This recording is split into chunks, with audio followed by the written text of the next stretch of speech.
After a couple of weeks of mooching, we seem to be getting a bit tight on time. We're picking up our friend Angela from Marrakesh in a couple of weeks, but before that we want to see Dakhla, which is a long way down.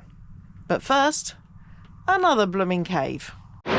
When we arrived to come and see the arch, we got ushered into a car park at the top of the hill, which is all the way up there. The guy said, no room for you down here. Well, luckily we didn't come down, because I really don't fancy driving this bit. I think we'd have parked at the top of here. I don't think many vehicles get up and down here, but it's very slippery and very sandy. Claire's gripping on for dear life to me. No, she's trying to get your attention, because look how many walkways down to a beach have got handrails so that you don't slide. I might use it. Poor old dear, we should have brought a stick for her as well. Maybe a wheelchair.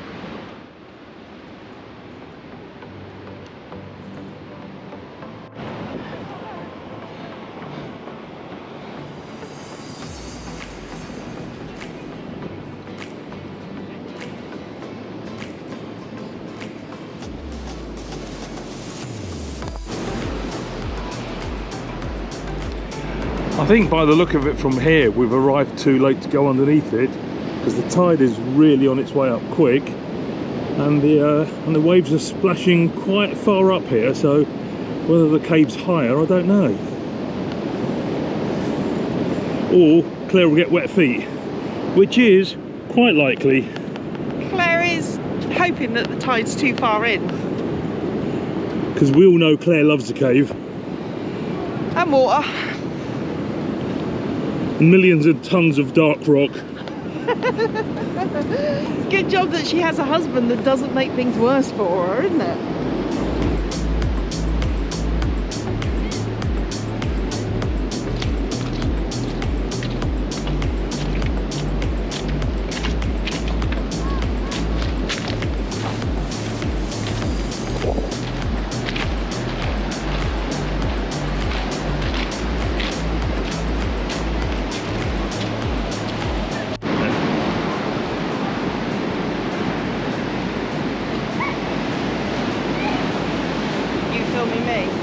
Yes.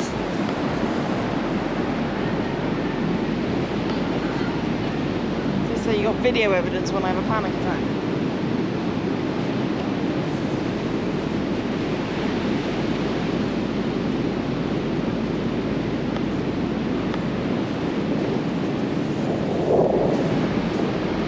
The wind is blowing a real hoolie through here at the moment, so I'll speak up.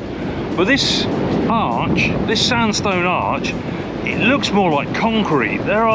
This is so incredibly hard. You can't pick it at all.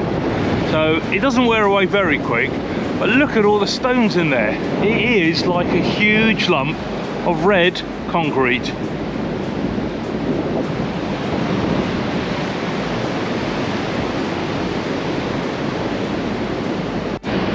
Tom's just said that he thinks the archway at Durdle is more impressive than this. The arch is bigger at Durdle, but this sweep of land I think is more impressive. Anyway, what do you think? I'm going to put it up now so you can compare the two. Back to Claire.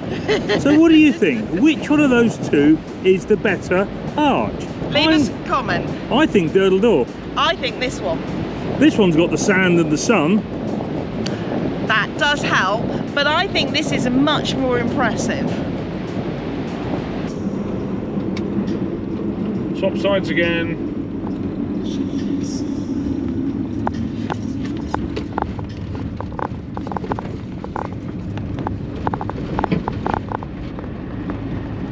Think? Yeah, I'm not sure. Yeah, the road goes round. As you've just seen, this road is being completely rebuilt. There's old sections that you drive on, and there's all these new sections. I'm stood on a brand new section. Everything's on one side of the road at the moment.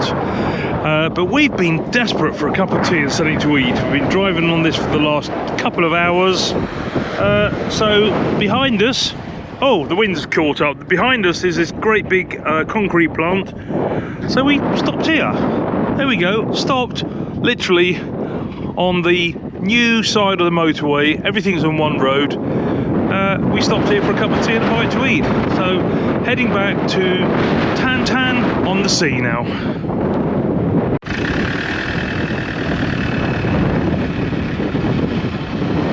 Bye Claire, she's leaving me.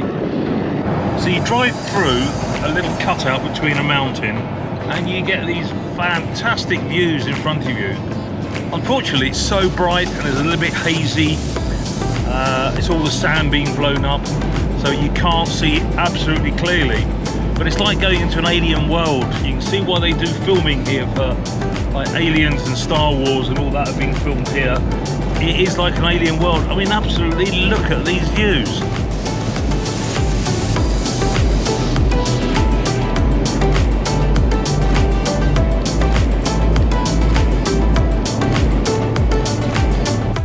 Our next stop was at the Atlantique camping site in Tantan by Sea, as Claire likes to call it, also better known as El Ouatia.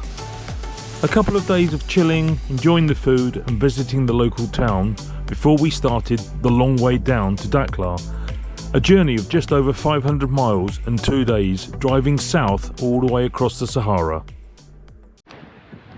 We've just had somebody walk past the van staring at the front of it, and we had a momentary panic because we came out and discovered a wet patch, a proper looking leak, and it looks as though it's coming from underneath our van. As you can see, it looks as though it's running out from under there, but hopefully we don't think it is. We think there's a burst pipe underneath. It's stopped now, but you could just see water bubbling. That was a proper panic for a moment. Panic for somebody else, but not for us. Hopefully she's still good. As soon as I turn the camera on, it stops bubbling again.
Done, we're ready. We've actually got a plan today.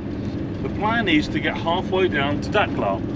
First stop is going to be the Devil's Hole. The first stop might actually be a fish shop, but the first proper stop is the Devil's Hole. And then we've got a geocache in a castle that's abandoned out at sea, so we might have to do a bit of wading. And the overnight stop we think is going to be Layun. Layun? Layun, yes. Layun. But if we get there and we don't like it and we're there at 3 o'clock, which is our rough ETA, then we've got a couple of hours and we can keep going south and cut off about a couple of hours ready for the 6-hour drive tomorrow. It's a lovely day. I don't know what else to say. It's a lovely day and we've got 10 hours of driving to do. The fish shop is a fish factory with no shop. So, no fish shop. No dinner for you tonight. No fish supper for me. Anyway, we're on to Devil's Hole now. Who needs an overlander? You just got to be confident when you're driving, slow, and don't smash Peggy to pieces. Other than that, we can get pretty much anywhere we want. Mind a speed bump, and another. You miss those. They don't even mark them. They're just they're just there, and they're quite evil. They're not very big, but they're very sharp. We've just pulled off the main road onto the old road, and there was kind of a road between them, and then there was a bit that wasn't a road. We scooted round because we're here. We can see it. They've actually put a fence around this now, which makes me think somebody must have fallen down there. So, but it does mean you can see where it is you're going. We are at the Devil's Hole. Woo! The Devil's Hole is a natural cave that collapsed. This is going to scare the bejesus out of Claire when she actually looks over the edge. I'll hold her hand now. Just watch her face as we get closer. Look at this.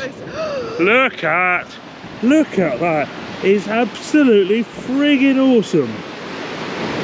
Look at the look on Claire's face. Look at my hand. Look at my hand. That is Oh my goodness. so cool. Look at the rocks, the colours, and all the different shades of greens and browns, and layer after layer. I'd love to be here in a storm with the waves crashing through. There's a wave coming. Wow. I think the worst thing about this is if you stand here and look, where the guys are stood is actually an overhang. It's a couple of feet thick, I suppose, but it goes below you, so you are actually hanging in air.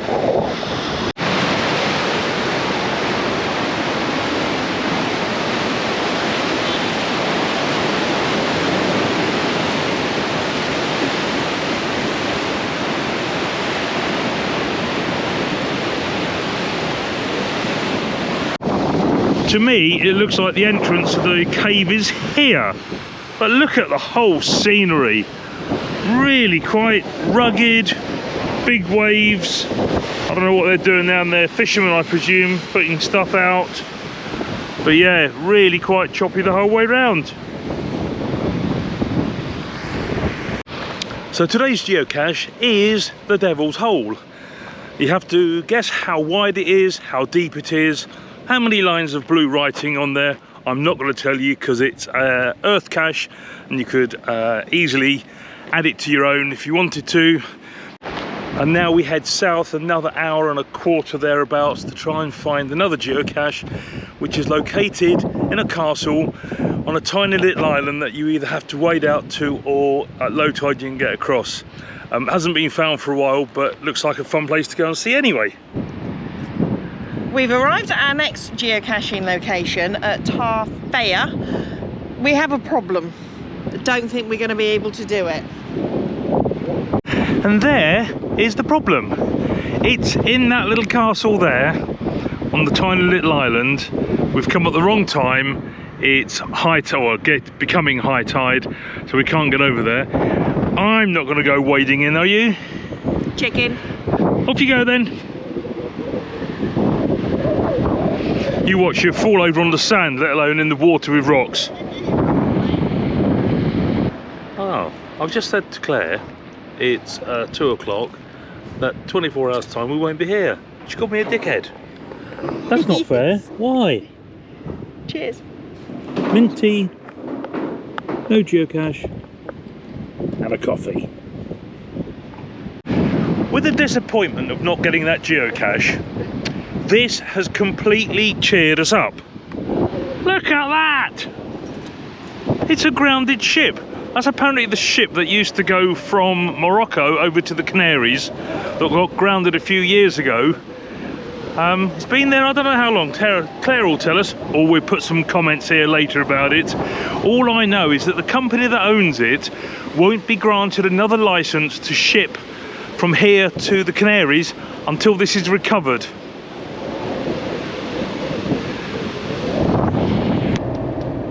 We're just coming up to a point that I've marked on my map, and that point is the southernmost point of the Canaries. So we are level with it any moment now. And the reason I marked it on my map is because that's the furthest south that I've ever driven. Obviously I'm not driving at the moment, but next time I do it will be. And we are, bear with me, we are going across it now. So out there, to our right is the tip of the Canaries. very, the very bottom of Gran Canaria. Talk about geeky. Sorry. Claire is a geek. Yep. Anyway, we have driven further than the Canaries from home. That blows my mind. That really blows my mind.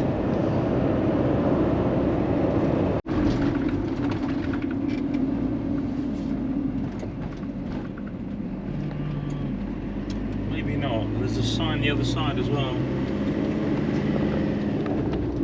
We got all excited then. We know we're coming up to the border into Western Sahara, and we saw a big sign. Thought that might be it. Well, there probably isn't a physical border because Western Sahara, according to the Moroccans, is Moroccan. However, nobody in the world actually agrees with them, but no one's doing anything about it. So we don't really know if it's a new country. According to the Moroccans, it's not. According to everybody else, it might be. About 80% of it is under Moroccan rule, but the other 20% isn't. But I'm assuming that the 80% that they are controlling is the bit with this road. Yes. We'll see what Geocache thinks when we get the first Geocache. Yes. Whether that thinks it's a new country. Yeah, that's a good point. But it gave us a new country badge for Gibraltar. So that might be alright. So We'll see. yeah. Anyway, it's about 10 minutes from here. We're close. I know we're geeky, and I know this is turning into a geocaching episode, but this is quite exciting. There is a geocache here somewhere, so this will be our first one in Western Sahara. I never thought we'd be geocaching in Western Sahara. Here.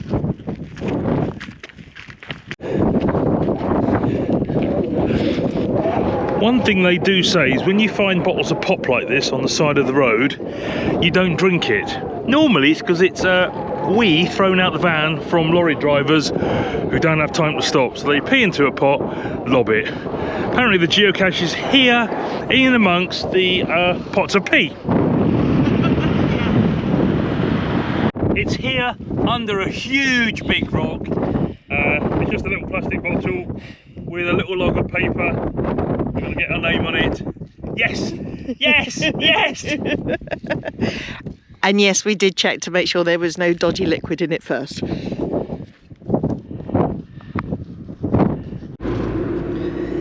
there's one more point that I wanted to stop at on the way down, but it looks like there's a fire, so I'm not sure we're going to.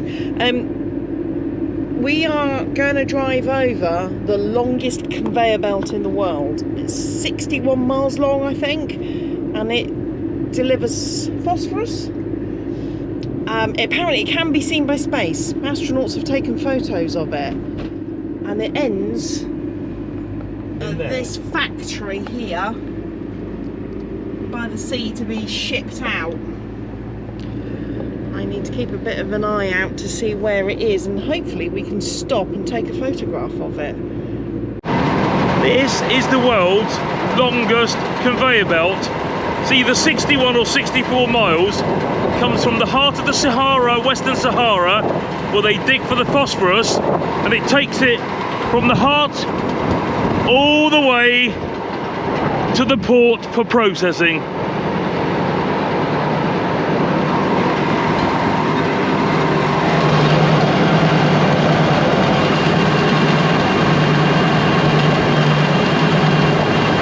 Left, she said. So I turned left. I think we might come down the wrong street, but nobody's shouting at us yet. Just go slowly. Go slowly and hey! What did he say? The woman in the bus is just going like that at us. Can we go through that way? I don't know. So that was fun going through the market, but we've now got ourselves a parking space in this huge car park, and the name of the town is Boujdour. Anyway, I'll write it down there. We got to Leon and it was about 4 o'clock, and we thought, you know what, let's keep going. It's a lovely day, as you can see, bright blue skies. So we did another 2 3/4 hours. Got a free car park here, Well, we think it's free. No one's come to see us yet. We got stopped by the police. All they wanted to do is really have a chat. They did ask me whether I was Moroccan, which is about the 5th or 6th person who's asked me. Couldn't understand Hungarian. He thought we were hungry and sent us on our way to the market where we just tried to drive through. I did actually reverse back because it was a bit mental there. But we're now going to go for a walk there. Claire's starving hungry. We might find food there, or I have to come back and cook. We're seeing the tig. Yeah, as you can see, I think bringing motorhome up here may have been a nightmare. Luckily we, like I said, I reversed up. All a little bit mental. I've got fishy fingers. Anyway, we've just had a wander up the market, the one that we tried to kill everyone earlier, and I've done a bit of shopping. So we've got a kilo of sardines. That was 7 dirhams. We've got 2 loaves of bread. That was 4 dirhams. Claire bought 5 oranges. That cost 20 dirhams. Yeah, the guy saw us coming on that one. And I bought a huge bag of onions, peppers and all sorts for 15 dirhams. So what I bought, all of my food, cost the same as Claire's 5 oranges. I do hope those oranges are going to be worth it. I'm now going to sit out here as the sun's setting. Hang on a minute, let's have a look over the... Oh yeah, the sun's setting over the mosque there. So yes, time for cooking. Yeah. So it's nearly 11 o'clock at night and the market is still in full swing. We're parked in this huge, great big open area. There's 6, 7, 8 lorries here, big trucks like this. The guy here is watching telly, the ones behind are all asleep. You can still smell fish and meat cooking. It's just really weird. Everything's still open. We're off to bed. Early start tomorrow to head down to Dakhla. It's about a 5 or 6 hour drive. But the other end of the car park here is the lighthouse there. It's been there since 1976 and is a historic monument. But it's about a 15-minute walk to the sea, so I'm really not sure why it's there. Good morning. It's 8 o'clock. And other than the odd chicken, a couple of dogs, there is absolutely nothing on the streets. The call to prayer was going this morning, good time. There's not a soul about. Even the lorry drivers are still asleep. There is the odd car I've seen go past, but nothing. They really aren't early birds, are they, the Moroccans? I guess in the big cities they're up and going, like Casablanca, Rabat, Marrakesh. But here is nothing. 8 o'clock and not a soul. Mind you, saying that, when we got here yesterday, over there is a school and the kids came out about 7 o'clock. So I guess school doesn't start till, I don't know, 10 or 12 maybe. But yeah, nothing. Oh, I hear something.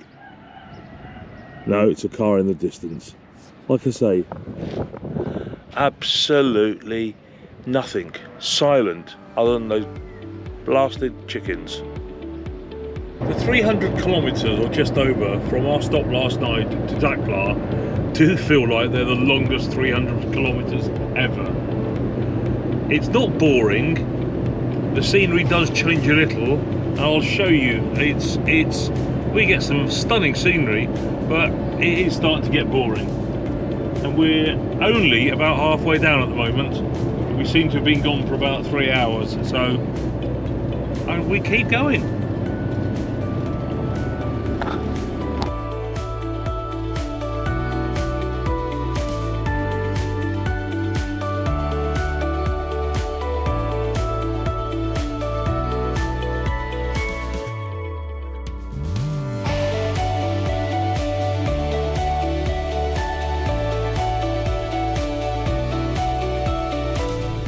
After many hours of driving, we finally reached the gates of Dakhla. The first thing we did, looking for a supermarket, is get lost in these tiny little streets. But after a little bit of shopping, we headed to our campsite, where we stayed for the next 3 days of bliss. After that, we headed somewhere a little bit further south, but more of that next time. If you've enjoyed this video, please give us a thumbs up, subscribe to our channel, and we'll see you next week as we head further south.